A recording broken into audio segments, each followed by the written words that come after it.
ASMR Coffin Radio. Welcome to another exciting episode of Coffin Radio. I am Heartthrob Rob, and today we are talking about WWE's Most Wanted Treasures, Season 1, Episode 6, Jake the Snake Roberts. The bio here reads, one of the most memorable WWE legends, Jake the Snake Roberts, hits the road to reclaim the bag that housed his infamous reptile, Damien. Great little episode, man.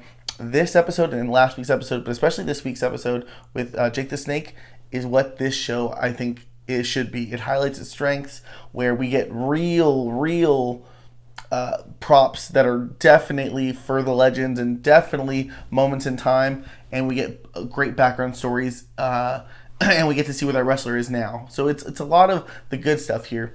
We know Jake the Snake, who at his depths, after being a wrestler, hit a bottom. So to see him come, with the resurrection of Jake the Snake and him be clean for about 5 years now, to see him doing well is really good. I mean, one of the greatest minds of the business that I've ever had, one of the greatest talkers, while everyone is, let me tell you something, brother. At the time, he's whispering. He wants you to get closer so he can tell you something crazy, right? And I mean, that DDT, he's the one who invented that just one of the greatest minds in the business, and for him to, spend a lot of that, like he says, he squandered a lot of his talents, but to see him come back and they're getting the satchel or bag that they had Damien in, and they go end up looking for the guitar that, Honky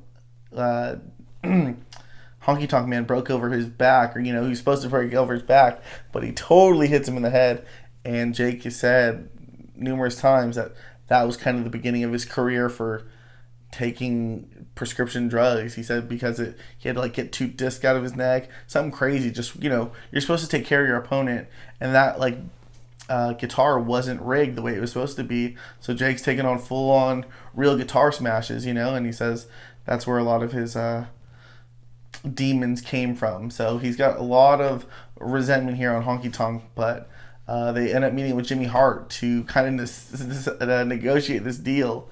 And as they go and check out with Jimmy Hart, they find a guitar, and it's not quite that era, but it is it's not that WrestleMania 3 guitar, but it's from that era. They also go to the GWC, which is some collector guys, and they got a bunch of crazy stuff, and they get they get a bag from him, and then they get, who else do they meet? They find this guy who's got this ring that they say is the infamous WrestleMania 3 ring, and it turns out that they can't really verify if it is, but they got it from Yoko, who wasn't at WrestleMania 3, but it might have been a practice ring.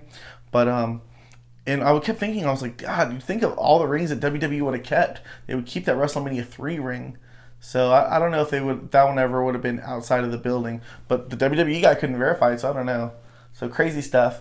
But and then Jake donates his WWE Hall of Fame outfit. When he gives a speech, he donates that suit. He donates it for just a cool 5 G's. Pretty much everyone gives away their stuff for free, but Jake, he needed his money, baby. Good episode here, man. It's got a lot of everything that I like. Good stories, good people. Just seeing these wrestlers still be crazy is very good to me. I like that. But let me know what you guys think about it, man. We'll talk about it in the comments. Make sure you like and subscribe. And if you like what you're watching, then hop in the coffin. Follow us on social media at Coffin Radio. Coffin is spelled with a K. You gotta whisper like that, like Jake the Snake. And that's all for today. ASMR Coffin Radio.